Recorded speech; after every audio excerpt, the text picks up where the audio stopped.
কখনো কখনো আমার খুব কথা কইতে ইচ্ছে হয়, কিন্তু মানুষ মেলে না। জগতে কথা কইবার মানুষের খুব অভাব।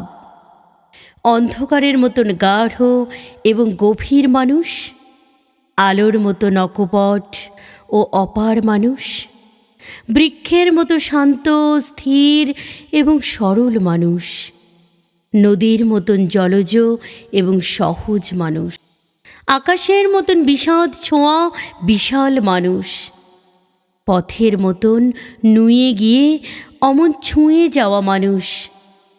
আমি তাই পথের সাথে কথা কই অন্ধকার ও আলোর সাথে, নদী এবং গাছের সাথে। আমাদের প্রত্যেকের বুকের ভেতর তাই সঙ্গোপনে থেকে যায় আমাদের ব্যক্তিগত নদী ও বৃক্ষ, আলো ও অন্ধকার, পথ ও আকাশ।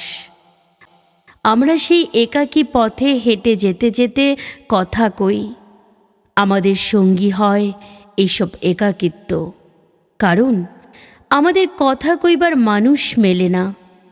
জগতে কথা কইবার মানুষের খুব অভাব।